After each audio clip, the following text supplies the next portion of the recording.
What's up, And we're peeps? live. Hey, Zocalo is back.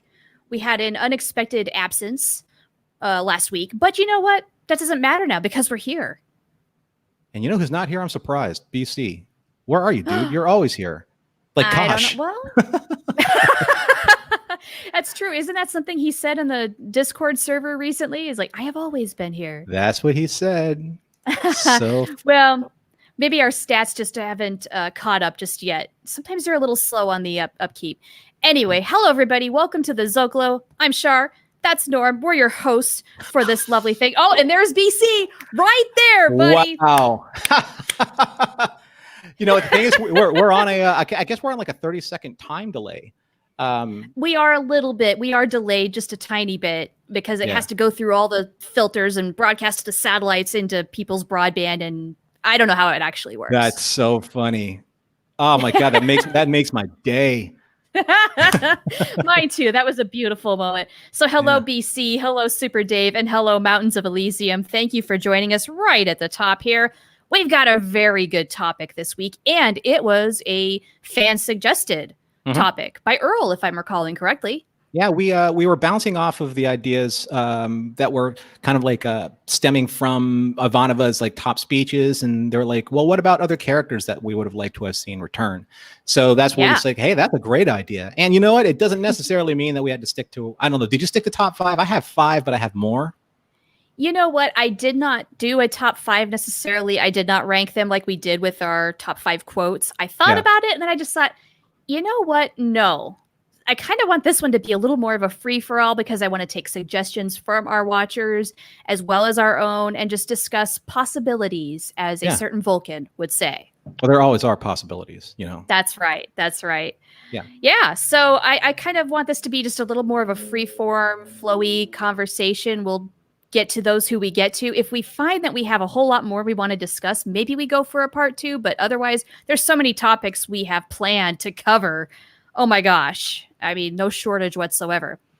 So, a little bit of housekeeping. I am wearing our, you can't really see too well.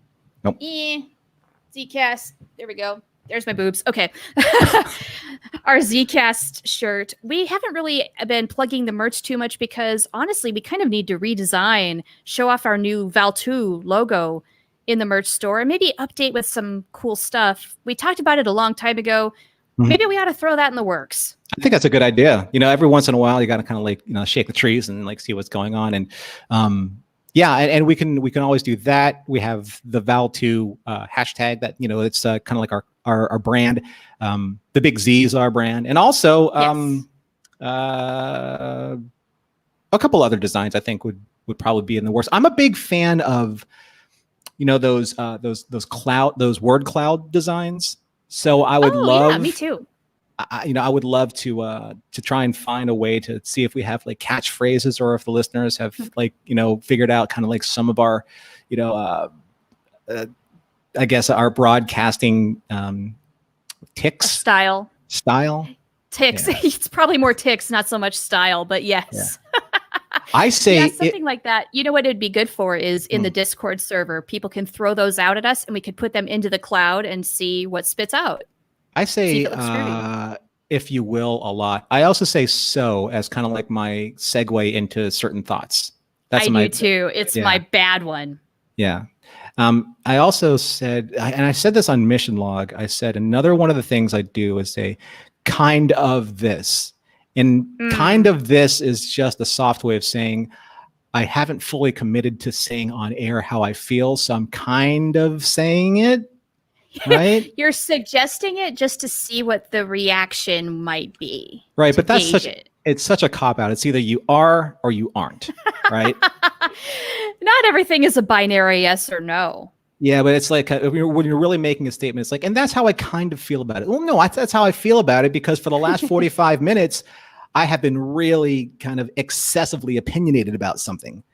And then at the very end, it's kind of like, well, yeah, I just wanted to see, you know, if I put it out there, how I kind of feel about it. If I said it out loud, like, no, I said it. I got to own up to it. I got to cop it, right? I have to cop. And I have to cop that feels, right? Not this feels, but feels. Yeah, the feels. Yeah, the feels out there. Yeah. You and I we've over the years have put out tons of content online, and I'm just waiting for the day when something we said 5 years ago or what have you. Hey, you remember when you said this, this, and this? And I'll have no recollection. And they'll be like, I really hated when you said that. Like, I don't even remember it. You know, things coming back to haunt you, essentially. I don't remember yesterday. Yeah, internet. But the internet always remembers. Oh, by the way, BC. So the cabinet behind me.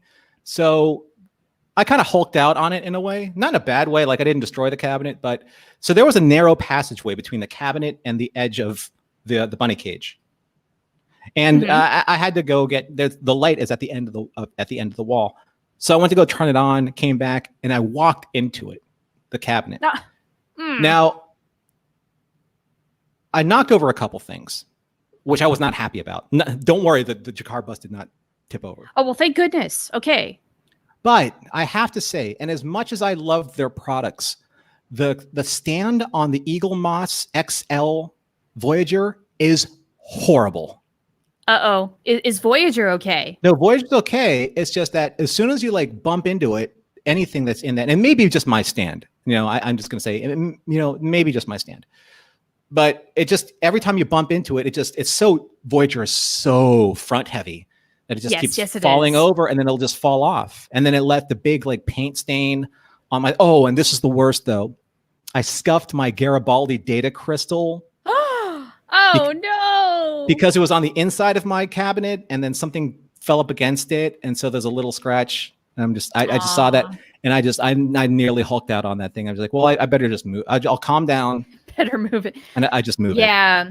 Right? Well, and being in SoCal in the event of an earthquake, gotta find a way to lock that stuff down because it'll fly across the room if you're not careful. I know. I was so bummed. But don't worry, Jacquard. Yeah. He's fine. There he is. Looking good as ever. Nice. And the great thing about this Jacquard mold is that this is the gathering mold. You can tell by the chin. Ah, yes, you're right. You see, he has that really heavy reptilian look to him. Uh-huh. Yeah. That's such a cool bust. I love that you have that. It's the only one that they made. I'm so bummed. I mean, at least give me Londo. Right? Right? So I can have these guys, like I can be like Cartagia in my secret room and have all of my little heads talk to me. Well, now you're getting into a really demented space here. I'd be careful, Norm. I'll tell you what, out there, I said, I put this out there on the socials, and I said, if I could get Jacquard's bust from season 5 and a book of Jaquan, I'm done. I will stop collecting right then and there. I'll be done. That's it. That's all I want. I would love to have two things. One would be either like the Book of Jaquan or the Book of Jacquard. Either one would do. That would be fine, especially if there's a coffee stain in the Book of Jacquard.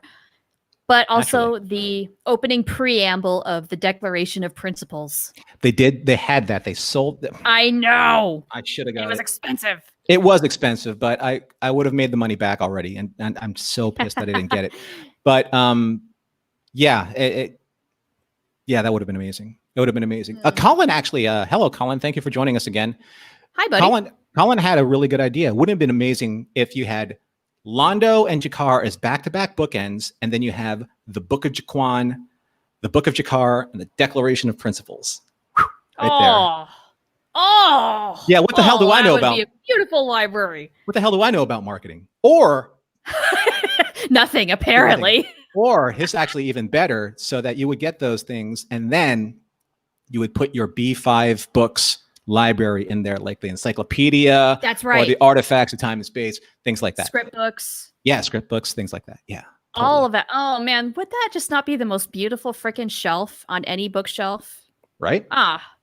Man, that's a missed opportunity. I'm telling you. You know what? That should be our next show. Products, missed opportunity, missed fan product opportunities. All right. I'm here for it. Because if there's one thing that Babylon 5 really did lack, it's a lack of merchandise. Yeah, right? For real. Now, 20-something years later, you can still find a lot of the common stuff on eBay, but man, there just really wasn't that much even in its day. I mean, I know that we're not that other Deep Space franchise, right? No. Yeah, no, but they could have done a little more. We're not just some deep space franchise. We have integrity. We stand for something. And you know what, Char, here's the thing. Neither of us brought that up in the last show.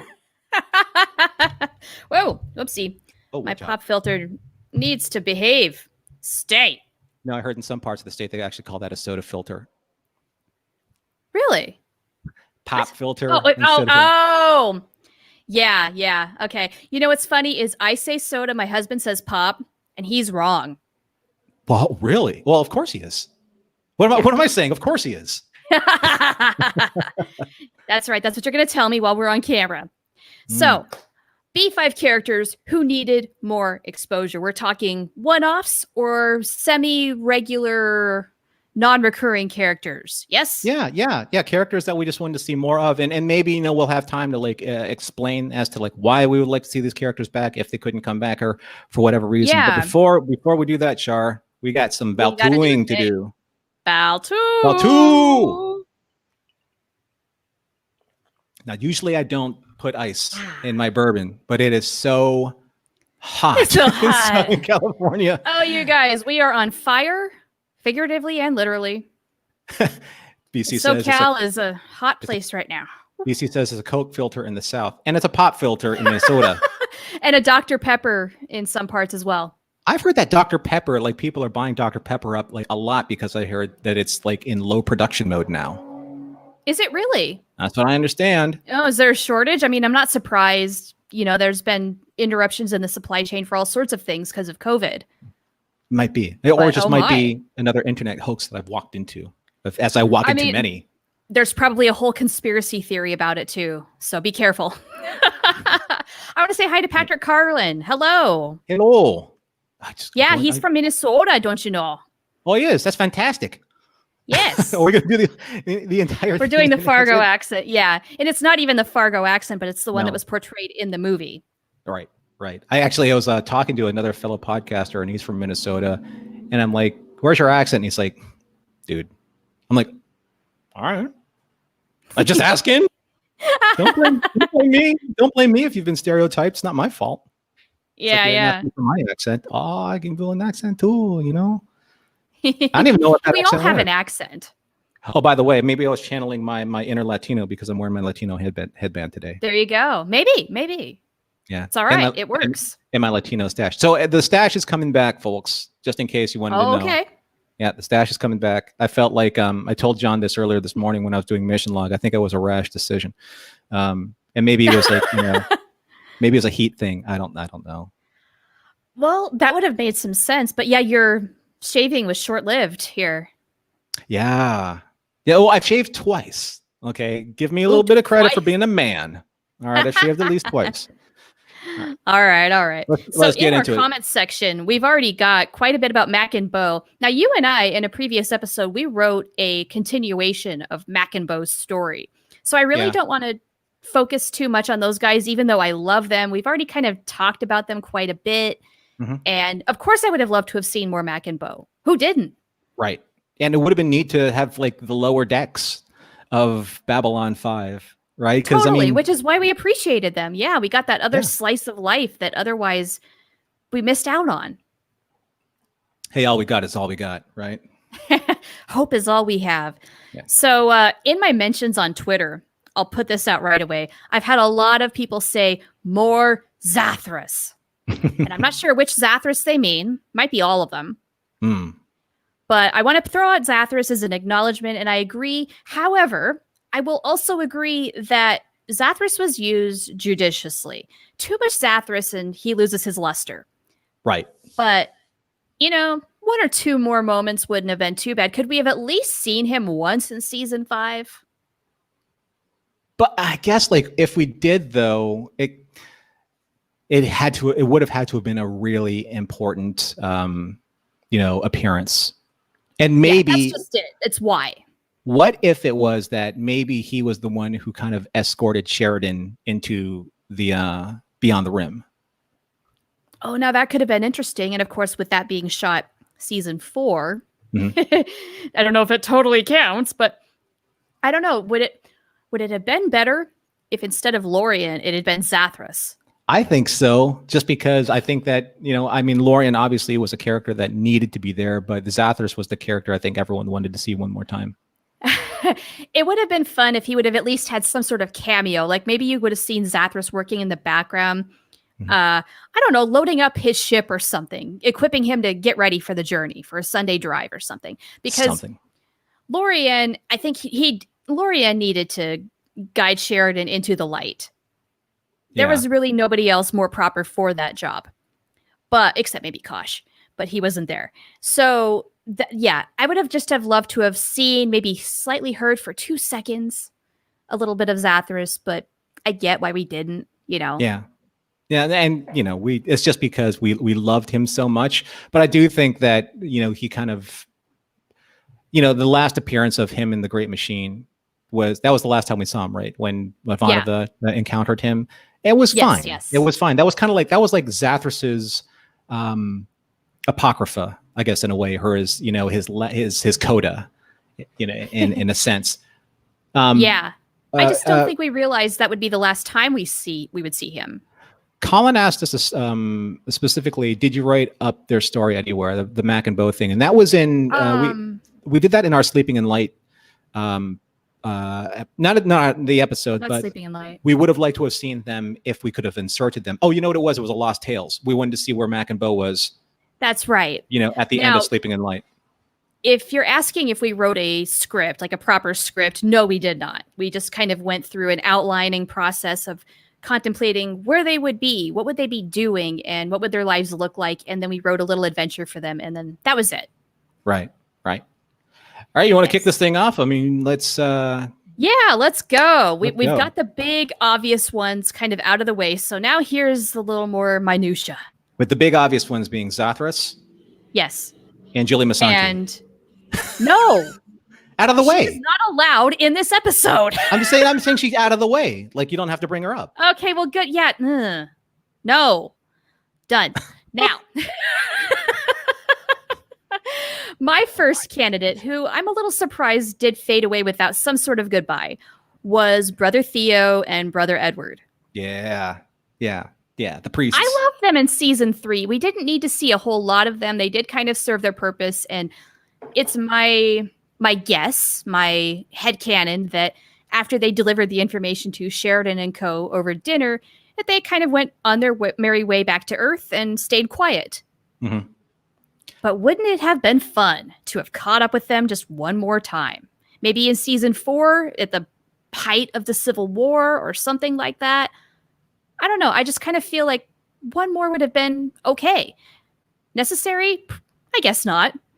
Well, I mean, there's necessary and then there's just, of course it fits. And I think we talked about it when we were doing the Lost Tales. I would have loved to have seen Brother Theo as the priest who came back to exorcise that space demon, right? Because it all falls into the same, That would have been 100% perfect. And what would have been especially rewarding for us as the audience is Captain Lockley has no idea that he was kind of sneaking some information to Sheridan and whatnot, but we would know. Mm-hmm. Yeah. So you can play with that a little bit. And you could have brought back the whole thing where, Brother Theo was like, so it's nice that you've learned how to forgive. Remember, because that was the last thing they talked about at the end of Passing Through Gethsemane. It's like, I thought you were explaining to me forgiveness, Captain. And I was like, oh, shade. Right? Yeah. That would have been probably the most prime opportunity to bring back any of those guys. Brother Theo, Brother Edward, the Reverend. Or any of that order. Yeah, any of that order. Even if they just referenced him, it's like, Brother Theo says hi, would have been nice, Sure. Or even just one line, a reference, just for context to give us a little giggle. That would have been cool too. Right. If it couldn't have been any of them in person. Now, in the same category, well, no, I'm not going to ask you that question because it's unfair. It might be on your list, so I won't. Oh, okay. All right, fair enough. Yeah. Well, how about we jump to your list? Who do you want to bring up first? Well, the first person I always want to see back, at least one more time, would have been Lianna Kemmer. I've always been interested in her story because I think that she was interesting. She's obviously in the service, and it would have been really neat to have seen what would have happened if, like, say, she she was on the other side, right? Because she was Earth Force and she was the presidential, entourage, and she had that authority. But I think that she kind of like saw the error of her ways in a way when Sinclair basically says, and I've heard enough of that too. If you use that phrase one more time, I'm going to throw you off my station, or something to that effect. Right. Yeah. And I think that she was really hurt and really wounded. And I think it would have been really neat, say maybe along with Lise, for Lianna to have helped Garibaldi get him through, his detox. It would have been like, Lianna coming back to help Uncle Mike when he really needs it. Yeah. Or him catching up with her, say, on Mars. You can find some reason for her to be on Mars. What if she had been in the Mars resistance? Like, we've after talked about President this. Santiago's. Did we? Okay. Yeah. I don't even remember what we talked about. No, we have. We were like, how are we going to bring her back? And I think it's like after the death of President Santiago, she became completely disenfranchised with Earth Force, knowing that join the resistance. Yeah, and join the resistance against it. So later that on, would have been totally cool. Yeah, and when Garibaldi turned traitor, it would have been her that would have been vouching for him, but just that one time, because she knew that he was on a bender. And then he's like, "Hi," he goes, "Drunk again, Uncle Mike?" Oh, the feels, my heart, it hurts. Right? Yeah. That definitely was a character with more potential than what she got. But you know what? There's so many people in season 1 who were on my list with those qualifications. Before we get to that, though, I want to go into our comments. We've got some great candidates. So Psychop Kelsey, RIP, from Mind War, just because Felicity Waterman was so lovely. That's a suggestion from BC. Mm-hmm. Let's see here. Oh, Terry Lynn is here. Hi, Terry Lynn. Glad you could join us. And Captain Jack Maynard, suggested by Super Dave. That is such a good one. He had one appearance, was a great, memorable character, and it seemed like he and Sheridan went way back. Mm-hmm. Why didn't we see him again, man? He should have been in Severed Dreams. Yeah, that would have been neat. Well, he was a deep space freighter captain, right? He was a combat captain. Or if instead of it being the Apollo coming in to save the day, what if it had been Captain Jack Maynard, supposedly still out there, way off, doing whatever he was ordered to do, coming in, knowing full well what's up? Heck yeah, that would have been cool. Oh. Right? Yeah. For those of us really paying attention, that would have been a hell of a payoff. Yeah, it's like, hey, Swamp Rat, thought you might need some help. Right? Stinky, oh my God, and we don't see him. Right. We don't see you him. Just hear it. We hear him. Yeah. That would have been awesome, right? Damn, that would have been good. Yeah, we can. And Sheridan, the look on his face, Boxleitner wouldn't have eaten that up. Oh, totally. And that's the kind of reappearance you want to see, right? You want to see like, oh my God, because it's such a deep cut like Easter egg character. Totally, right? Like you never think you're actually going to see this guy again, but then when you do, you're so happy to see him, and especially in that kind of moment. Seeing those two catch up, after the battle is over, the smoke is cleared, the big freaking hug and the 20 seconds it would have lasted. What a moment. Yeah, that would have been neat. That would have been super good. Super good. Would have been so good. Let's see. Super Dave also suggests Dwight Schultz's character. Was it in Gropos? I thought it was another one, but he plays a war vet who suffered basically from trauma from the Earth Minbari War and did not recover, did not get help. Right. And he thought Garibaldi has to. It wasn't Gropos. Yeah. I don't remember the name of the episode right now, but it was season 2. Yeah. And I'm sure somebody can chime in. Earl, do something. But, Earl knows probably. BC suggests Jinxo.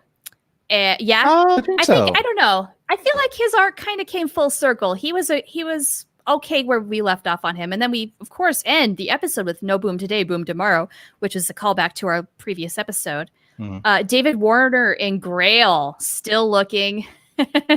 He played a really good character, David Warner. Yeah, he was really good. I liked his character. I liked the whole point of him. Yeah. The Long Dark. Super Dave says The Long Dark. Okay, thank you, Super Dave. You're great. Yeah. Patrick suggests Rabbi Kozlov. Of course. Yeah. And you know what? It would have been really cool if he was the one that helped maybe counsel Susan through Marcus's death for an episode, maybe. You know what? In my head canon now, that is a missing scene where right before she goes off on her deep space mission, he contacts her and sees, oh, wow, you are pretty broken up, and helping guide her through that. That would have been really cool. Yeah. Yeah, that would have been nice. And definitely, like, again, one of those characters you tie back in from season 1, trying to help her deal with her father's death. That's right. You know, Uncle Yosel. Yeah. And all of a sudden. That was in TKO, right? Where we have Walker Smith and the whole Mutai fight. Walker Smith of Earth.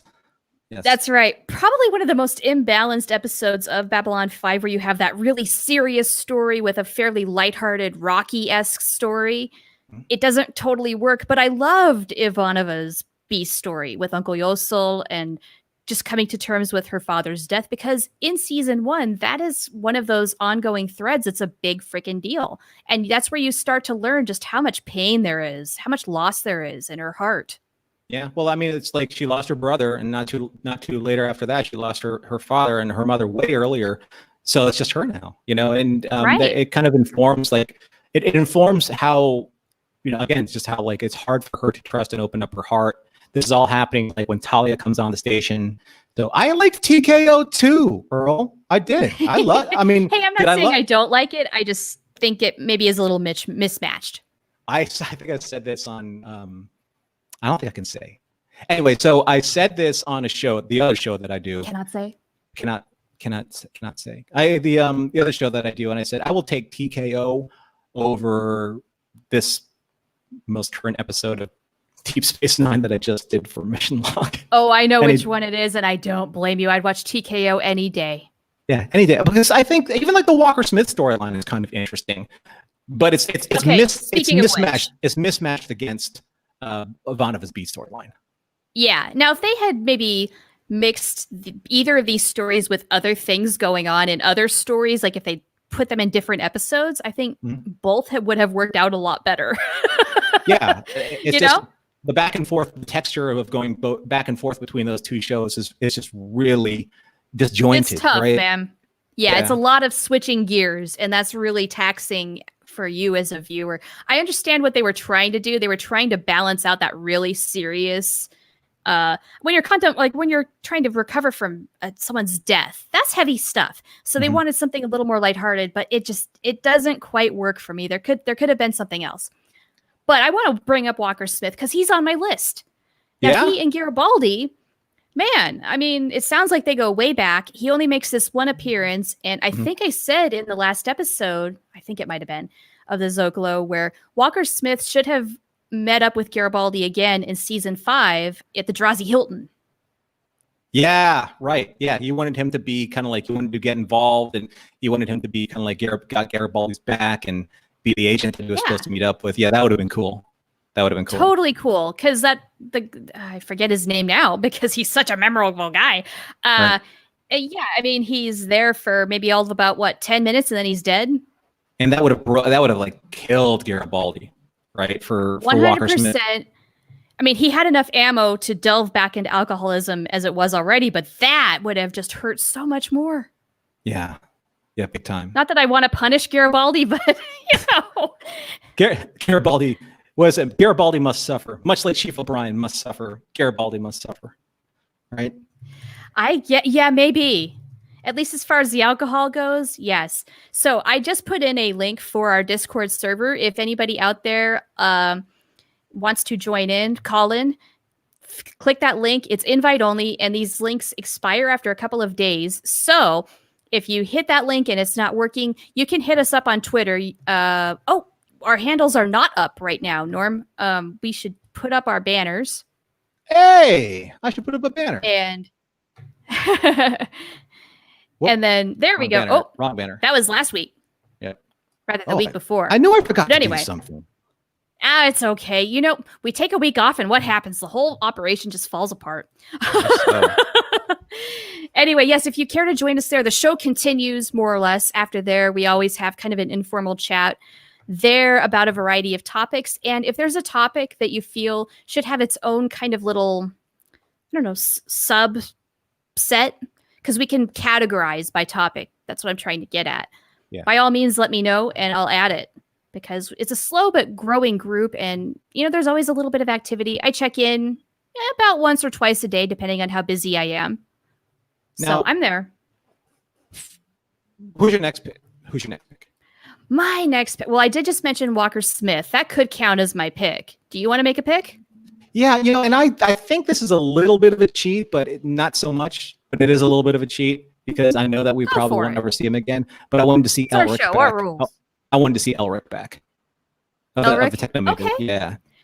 Of all the Techno Mages, I liked him the most. And I think it was all because of the actor's portrayal. He had kind of that like otherworldly characteristic to him that I think is fitting of a Technomage that wasn't overacting.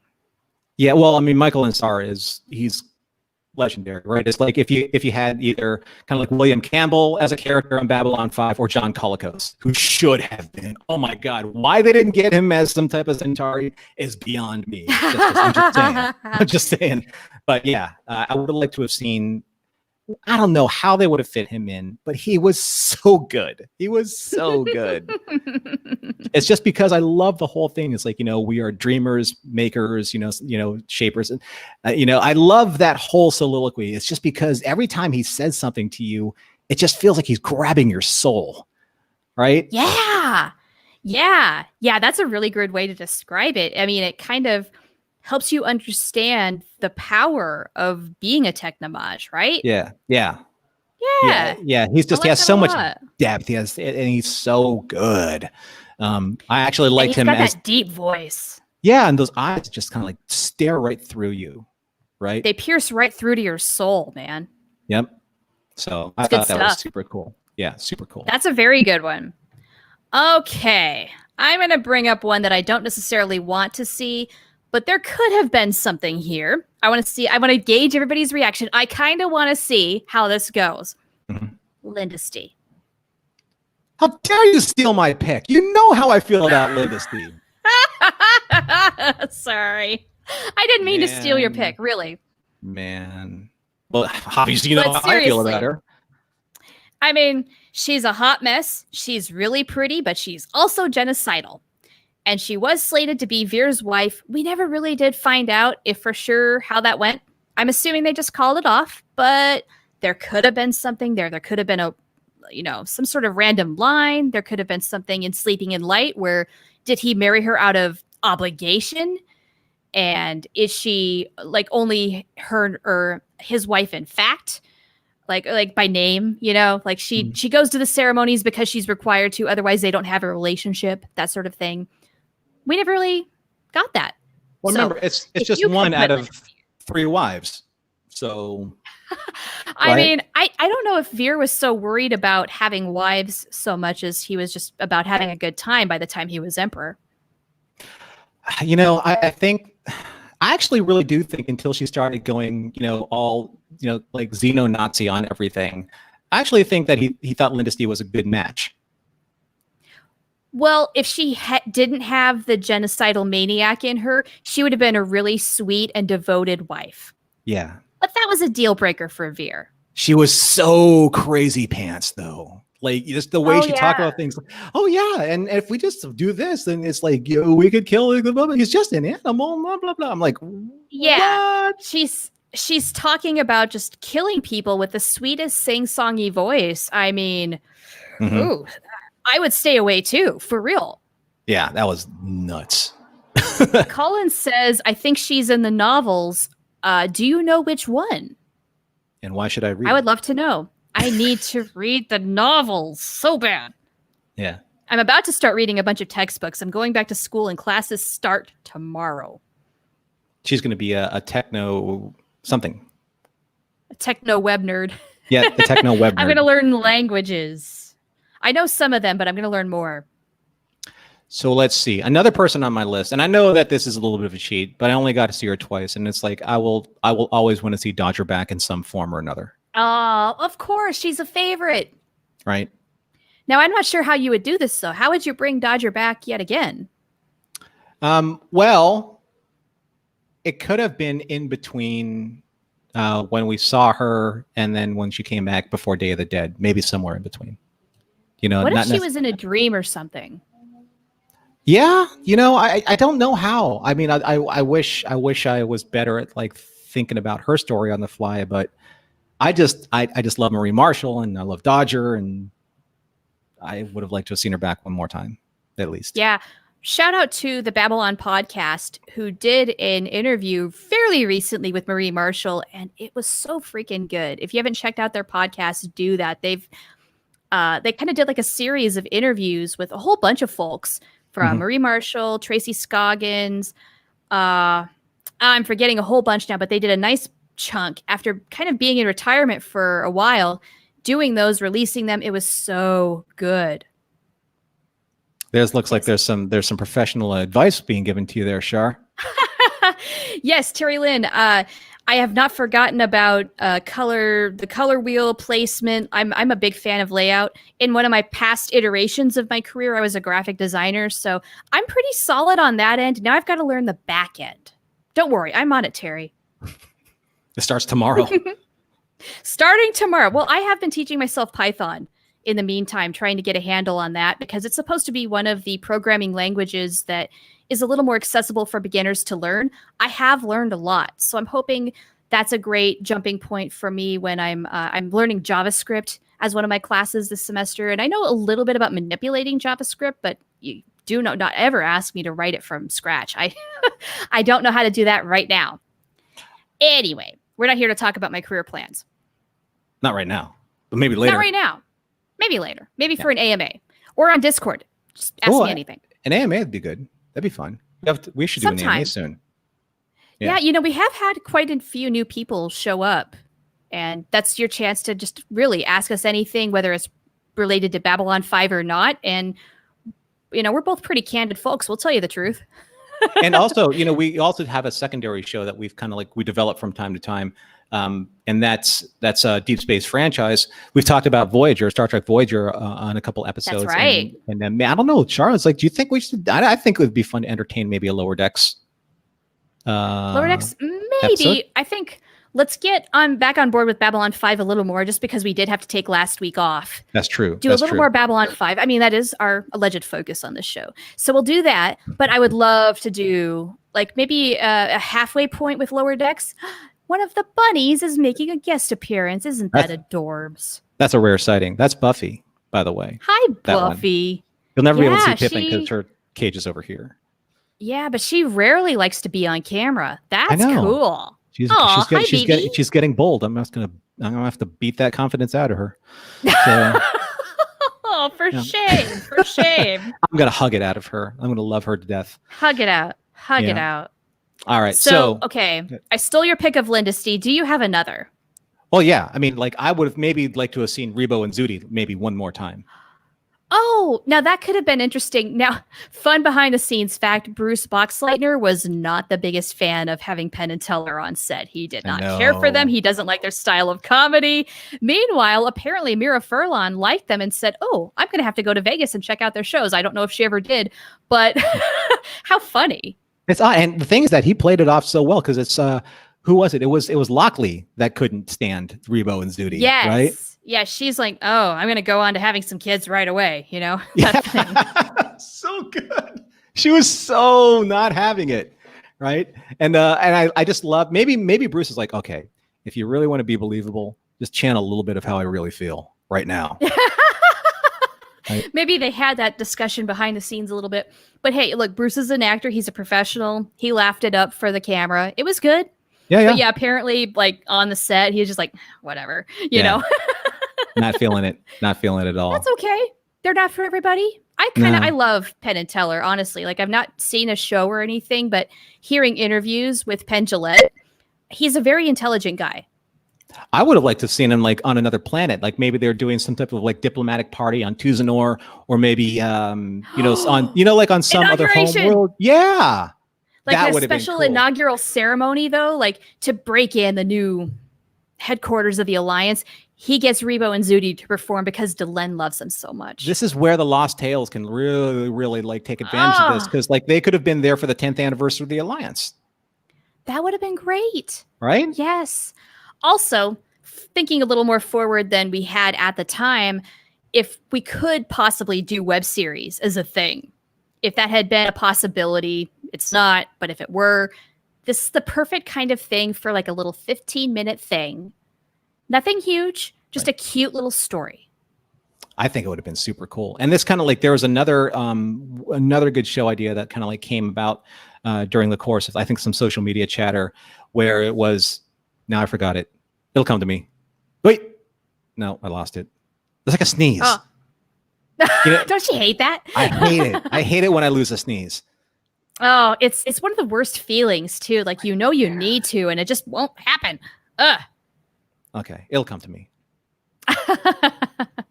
Darn it. Yeah. Darn it. Oh, it's okay. It's okay. If it comes back, just chime right in. Okay, I'll do that. BC talks about Penn doing a podcast. That's right. He does, what is it, Penn Sunday School? I've listened to it before. I'm not a regular listener just because I don't have time the way I used to for podcasts, but he does a great podcast. There's never enough time. Right? Not enough time. Not enough time. or as Deanna would say, it goes, I don't have the time. Oh, right. It took 3 shots of something called tequila just to find out he's the one he's been looking for. Oh my God. If I ever had a chance to drink with Marina, I hope that's how she is when she's drunk. Oh my God. Right? For one, she did drunk very well. Mm-hmm. But then also, I think she would be a lot of fun if you could take her to a bar, give her a couple of drinks, and then just listen to whatever she has to say. That's a really good topic also, too. Like characters you would like actually want to drink with on the Zocalo. Characters, actors, or both? Because they are different. Both. Oh, that's another very good topic. I almost prefer that over the merch. Okay. Well, now we got 2 shows. Well, look at us cranking out the topics. I got my thinking cap on, or my thinking do-rag. I think it's the Brevari. It's that's got me tongue-tied. Right. Yeah, true enough. Yeah. Okay, so who's next on our list? Well, let's see. Okay, I want to bring up a name, see how everybody feels about this one. I'm not exactly sure how this would work, but I think one appearance was not enough. Elizabeth Sheridan. Lizzie. Yeah. Lizzie. Yeah.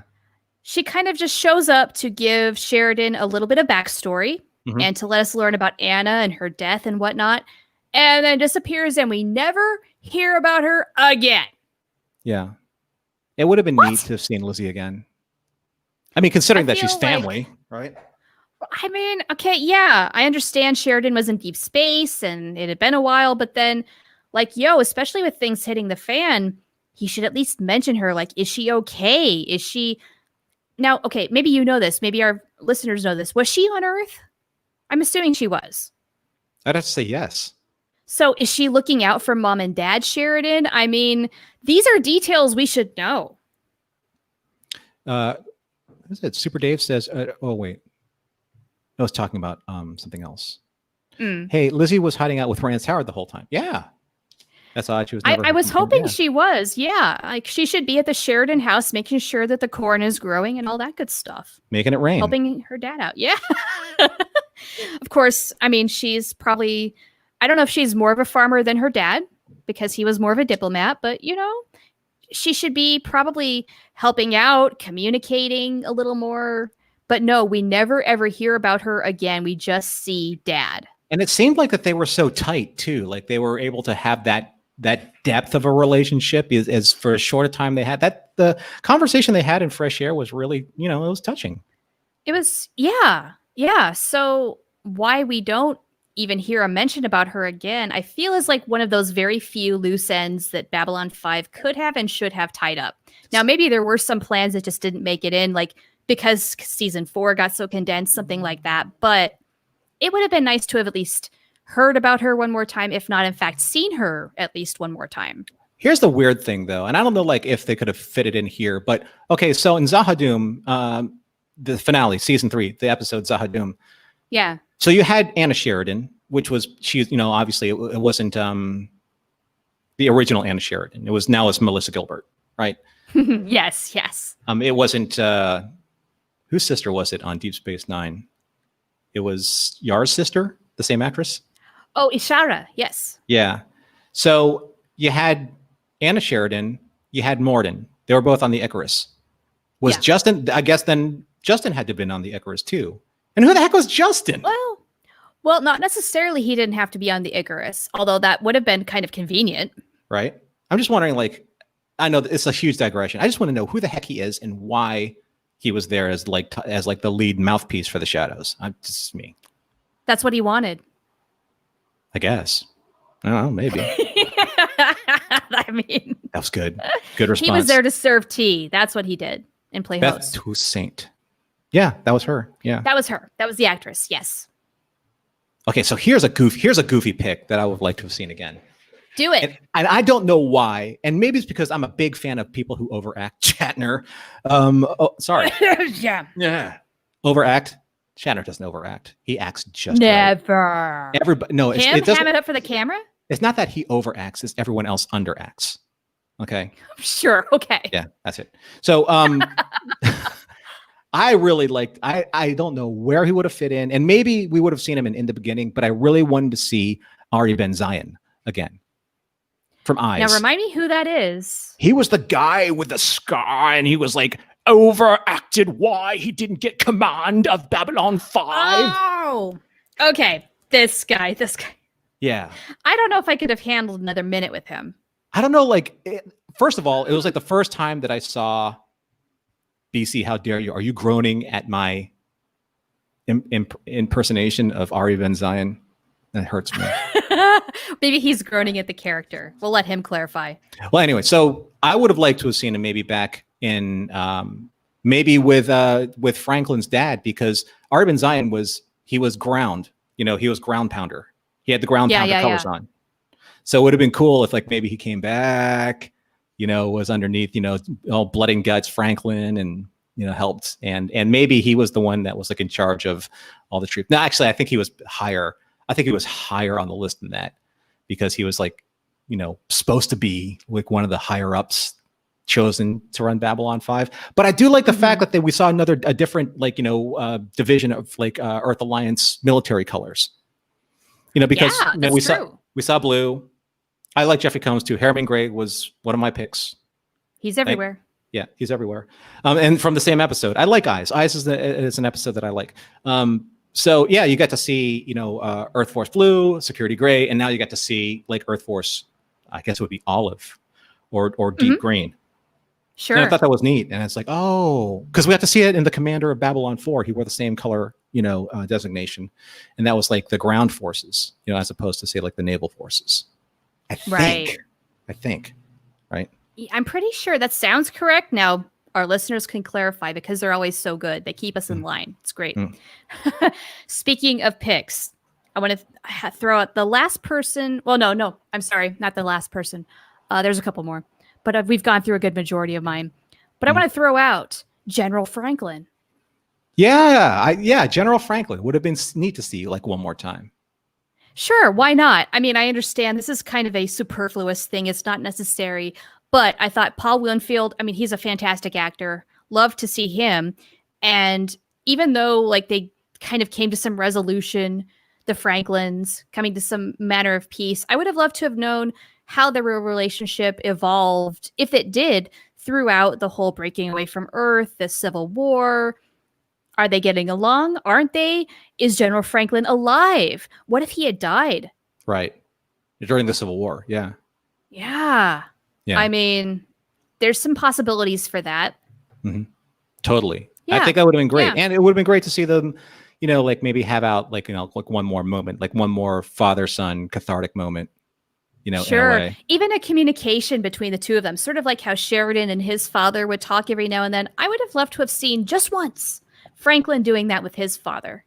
Yeah. Or heaven forbid, his sisters, who he never talks to, apparently. Or his mother, who he never calls. Right? Rude, Stephen. Rude. So I'm really behind on comments, so I'm going back. Terry Lynn, you would love to know that across the room in my new setup on the bed are both of my cats. You can't see them, but they are there. They have tuned in. They are part of the audience, if you will.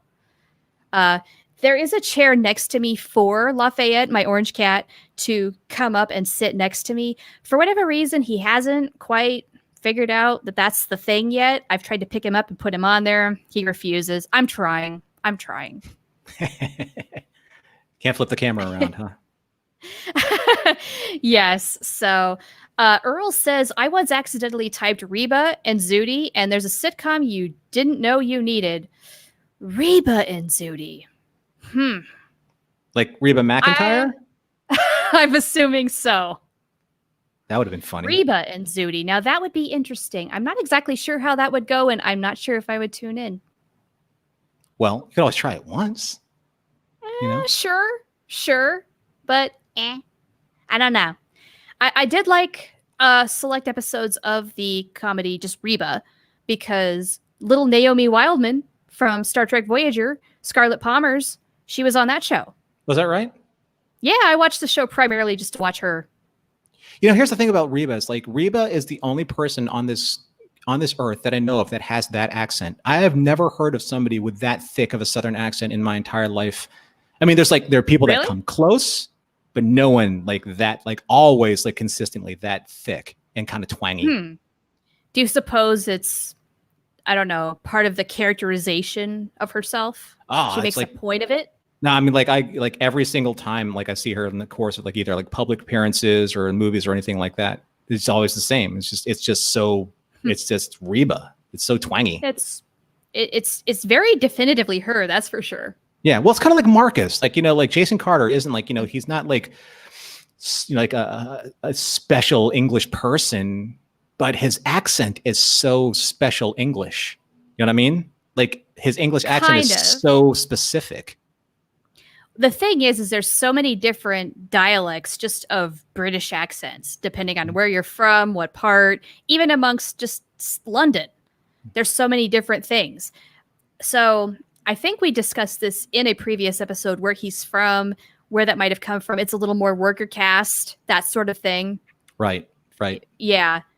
So I honestly don't know how distinct his accent actually is. Like if that's very typical of where he's from, or if that's very distinctly him.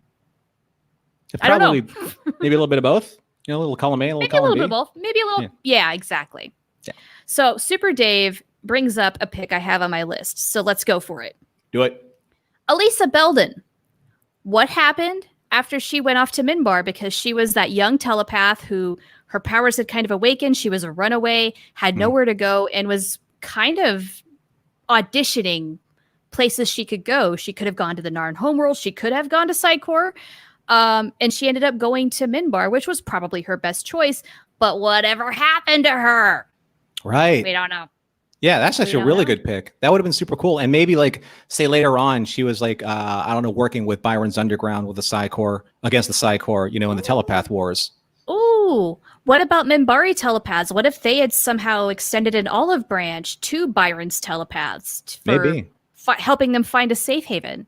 Yeah, that would have been cool. That would have been cool. And that's like a deep cut character. You were like, wow, someone did their homework, right?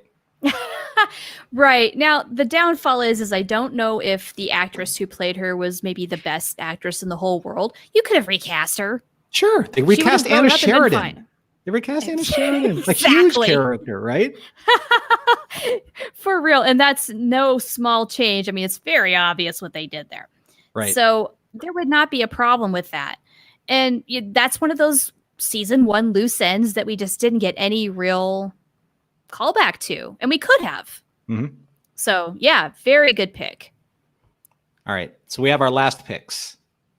We are running out of time. Man, this show goes by too fast. What's your pick? Okay, so this is like one that I thought of a lot, and I've always wanted to see kind of like the resolution, maybe see his character come back in the Civil War against Earth, like after the Shadow War, like the real big punch against Earth. Ed Ryan, Major Ed Ryan, played by Bruce McCullough. Hey, Major Ryan. Yeah. You know what? Yeah, he did good work. If they'd ever brought him back, would have been happy to see him. Yeah, and I would like to have seen him like maybe like lead the charge as they started marching towards Earth. Maybe he went up against General Leftcourt. Maybe Leftcourt had like another kind of like anecdote, like, "Oh, I remember you," yada yada yada. And I was like, "Yeah," and you know, so it was just one of those kind of things where like I would have liked to have seen more, because he was basically kind of the stand-in for when General Haig was killed. It was like Major Ed Ryan, you know, he kind of picked up the torch and carried on the conspiracy to Babylon 5. And you're like, what? Hell yeah. Yeah. Because we know that Haig, you know, or the actor who played him, you know, he went on to do different things. Deep Space Nine, pretty much is what happened, I think. You've all seen that blooper, right? I hope you have. Yeah. If not, go to the Discord server. I'll hook you up with a link. Because I saw him appear on the Changeling 2-part episode, and I was like, wait a second, didn't this happen the same time that he was shooting Babylon? Oh, yes, it did. Right? That was the joke. Yep. I was like, oh. Anyway, so yeah, so we got, you know, Bruce McGill, who I'm a big fan of as Major Ed Ryan, and I thought he did a really good job. I love how he talked about, you know, did you know the captain of the Clarkson? And he goes, you know, he had a Abyssinian cat named Max. Yeah. I love cats. Yeah, I loved just how he was just so human about it, I guess, you know? That's the word I was thinking too, is it humanizes this conflict. You are killing people that you know. That's what he was illustrating. Yeah. Super Dave says General Haig is doing Deep Space Nine. He was double booked by his agent and there was nothing to be done. That's right. That's the blooper. Yeah. That's good stuff. Unfortunately. Hey, in our comments, we have a great one from Earl. What about the VCR guy, Kosh hired to freak Talia out in season 1? The Vicar? Whatever. Yeah, what was that about? Oh, it was. Does anybody know? It was about reflection for I'm the still future. Confused. He was recording basically her engrams. And it was pretty messed up, man. Well, yeah. Well, I mean, now knowing that the Vorlons were the ones who manipulated humans to become telepaths, what he was doing, in my opinion, what he was doing is that he was basically getting kind of like telepathic engrams from her and storing that data to see how they could push their buttons in the future, how to get reactions from them, and how to control them. Interesting. Right? I could go with that theory. Yeah. It's like a psychological test. Like, how do you understand? You know, like when Sinclair says, you know, the best way to learn your enemy is learn about your enemy is to fight him. Then you see the real person, make him angry. Yeah. That's exactly what Kosh did to Talia. You know, the Vicar was pushing her buttons, and basically he gave him a data crystal full of all of her like telepathic responses and how like her emotional feedback. And then Kosh is like, you know, what's this for? He's like, you know, did he know about the personality? What does Kosh not know? You would think he would know everything. He's always been here.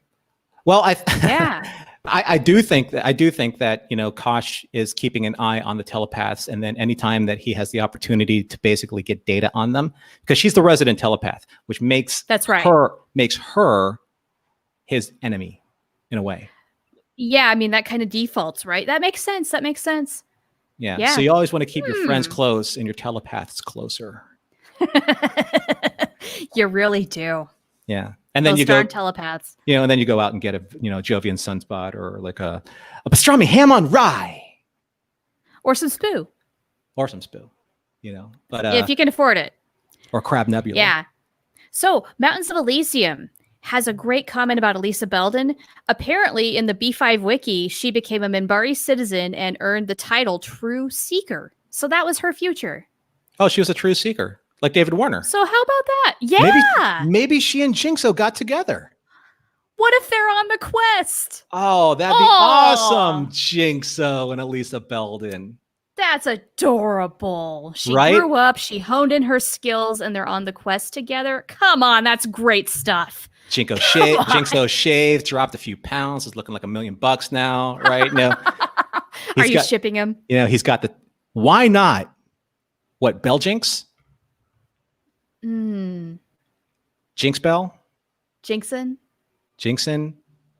Do it. Somebody ship him for us.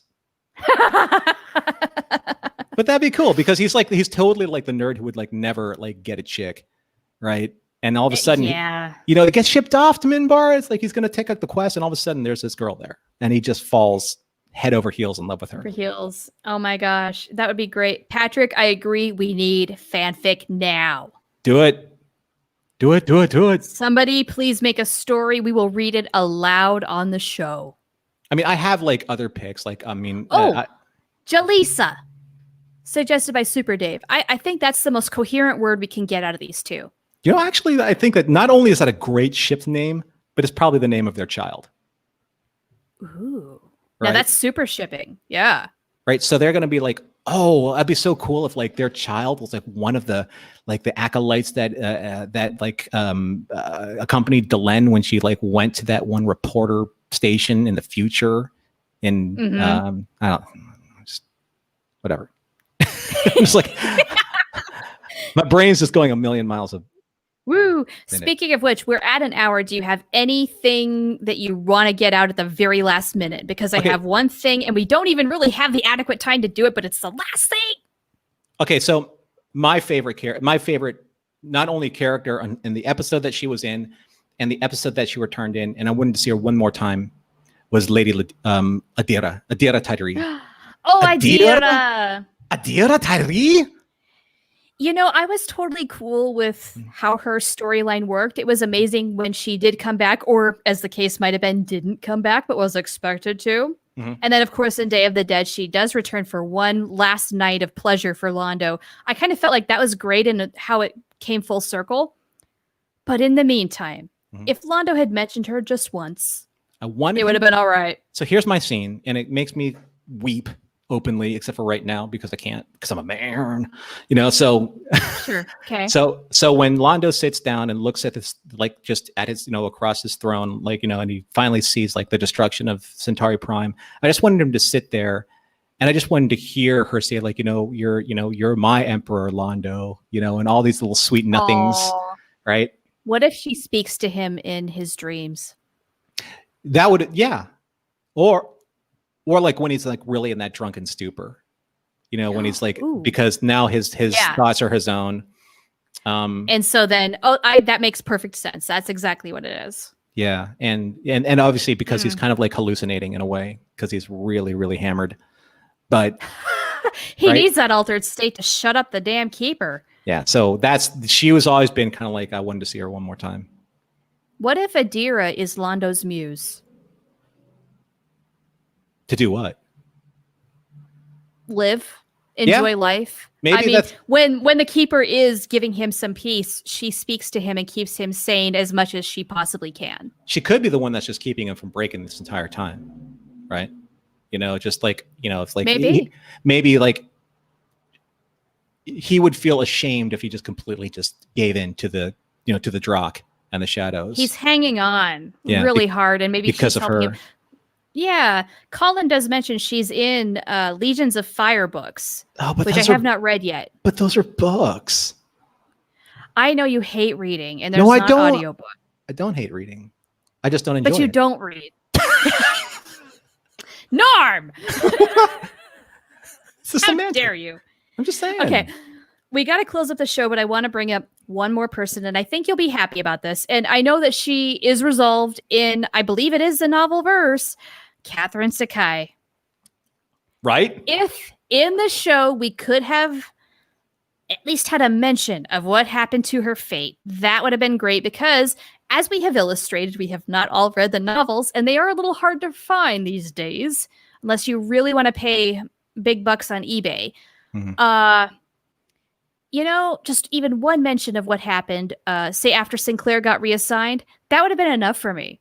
And this was my husband's pick as well. He wanted to know what happened to Catherine Sakai. He's watched the show once. We have watched it to completion. And so when I asked him, that was the name that came out of his mouth. That's how much she needed follow-up. Yeah, she's a great character. She had a great, obviously, relationship with Sinclair, great history. They built her up over the course of, how many episodes did she have? 3? 4? It wasn't too many. She was kind of like one of those semi-recurring characters where she'd show up on the station whenever she was there. Mm-hmm. But they were building a relationship with her and Sinclair, and then they were engaged to be married, and then boom, gone. Yeah. We know the behind the scenes reasons why, but in the universe, I feel like we could have used just even 5 seconds of a line under, she's with him on Minbar. That's all I would have needed. I mean, I really love, this is one of the reasons why I love season 1 so much, because it's almost as if in and of itself, it's just a completely different narrative than seasons 2 through 5. Seasons 2 through 5 have a very specific narrative. And yes, season 1 sets up a lot of that narrative, but it also sets up a lot of Sinclair's narrative, which is now devoid from the series, or divorced from the series ever since, Michael O'Hare had to step down, and then, Bruce Boxleitner stepped in. So the tonal shift there kind of between, has to be. Yeah, but I mean, there's so much that I love about season 1. Yes, TKO being one of them. But my favorite episode, in Babylon 5 is in season 1. Which one? Believers. Oh, that's right. Duh. I should have known that. It's my favorite episode of Babylon 5, and it's episode 5 or 6, and it was written by David Gerald. One of the few episodes that wasn't written by JMS, and it was written by a Star Trek alum. That's right. Go figure. And I would never have thought that the guy who wrote Trouble with Tribbles would be capable of such depth. Oh, but he did more than Trouble with Tribbles. That's I know, thing. but for Star Trek though. I mean, as a Star Trek fan, sure, but it shows that he's a very versatile, capable writer. That episode has me in tears every time. Not as much as Sleeping in Light, but it does. No, nothing can beat that. Oh my god. Oh, that does remind me. It reminds me of the thing that I was talking about though. So another show topic that we could talk about are and this came from Summer, I think.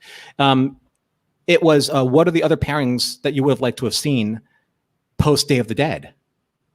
Or during Day of the Dead that we didn't see, right? Oh, that's a good one too. Dang. Yeah, and the one that I was thinking about, I would have liked to have seen Franklin and Sean from Believers.